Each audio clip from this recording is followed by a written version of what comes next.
খাবো।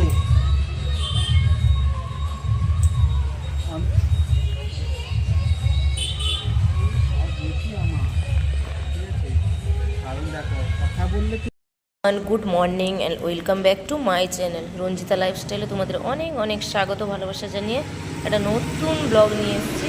তো আজকে হচ্ছে সোমবার। তো সকালবেলা দেখো আমি এখানে চা করে নিয়েছি। তো আমি কাজে চলে এসেছি, তো এখানে চা করে নিয়েছি, আমি চা আর বিস্কিট নিয়ে নিয়েছি। আর সকাল থেকে তো ব্রাশ করে জাস্ট বাড়ি থেকে চলে এসেছিলাম, দেরি হয়ে গেছিলো ঘুম থেকে উঠতে। আর সকালে তো চা না খেলে আমার হবেই না। তো যাই হোক, চলো এখন চাটা খাওয়া যাক, তারপরে সারাদিন কি করি না করি ঠিক আছে তোমাদের সাথে শেয়ার করো। তো চলো টাটা। এখানে আমি সিম, বেগুন, পেঁয়াজ, তারপরে টমেটো, আলু মানে ছাড়িয়ে রেখেছি এগুলো সব। আর এখানে ধনে পাতা, একটু আদা, একটু রসুন কুচিয়ে রেখেছি। তো এখানে পেঁয়াজ কলি আছে।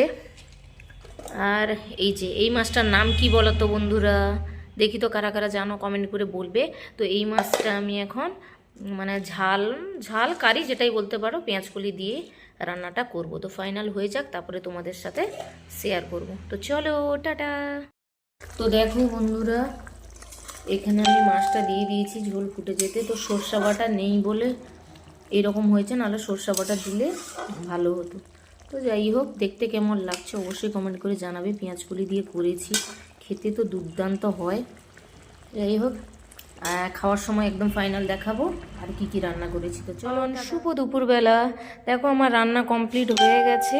তো আমি কি কি রান্না করছি মানে করেছি তোমাদের সাথে শেয়ার করছি। দেখো এখানে সেই যে বললাম যে রূপাপাটিয়া মাছের ঝাল করেছি, মানে সরষা বাটা নেই বলে সেই ঝোলের মতো হয়ে গেছে। আর মানে বেগুন আলু দিয়ে করেছি, আর একটা বেগুন ভাজা, সিম ভাজা, টমেটো পেঁয়াজ স্যালাড আর মাছ ভাজা। আর এখানে আছে সাদা ভাত। তো আজ দুপুরের মেনু হচ্ছে আমার এটাই। আর এইখানে একটু তরকারি রেখেছি, ওটা একটা মানে বৌদিদের দিব। তো যাই হোক, তো কেমন হয়েছে তরকারিগুলো দেখতে অবশ্যই কমেন্ট করে জানাবে। তরকারিগুলো তো নয়, একটাই তরকারি। তো যাই হোক, চলো আমি খেয়ে নিই, তোমরা ভিডিওটা দেখতে থাকো, টাটা। তারপরে দেখো আমি সন্ধ্যের সময় একটু সিএসপিতে গেছিলাম, আমার একটু কাজ ছিল। তো এইখানে মানে ওই সালিয়া মার্কেটে শোরুমের পাশে সিএসপি আছে, ওখানে গেছিলাম। আর এত ঠান্ডা বন্ধুরা, না আমি যেভাবে জড়িয়েছি সোয়েটার দুটো, চাদর, তারপরে মুখে ওড়না, মানে ভীষণ, গাড়ি চালালে ভীষণ ঠান্ডা লাগে। যারা যারা তোমরা গাড়ি চালাও তারা তো জানো কতটা পরিমাণে ঠান্ডা।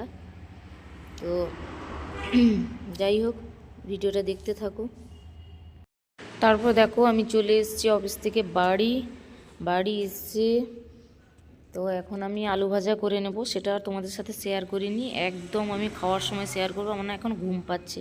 তো ফার্স্টে গিয়ে আমি চেঞ্জ করে আলুটা ভাজা করে নিয়েছিলাম, তারপরে একদম রাত্রেবেলা তোমাদের সাথে শেয়ার করব।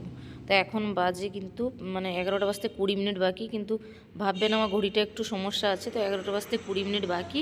এখন রাত্রেবেলা আমি আলু ফুলকপি, সাদা আলু ভাজা করেছি, ফুলকপি আর পেঁয়াজ দিয়ে বিছানায় বসে মুড়ি খাচ্ছি। তো চলো সবাইকে গুড নাইট, সবাই ভালো থেকো, সুস্থ থেকো, দেখা হবে একটা নতুন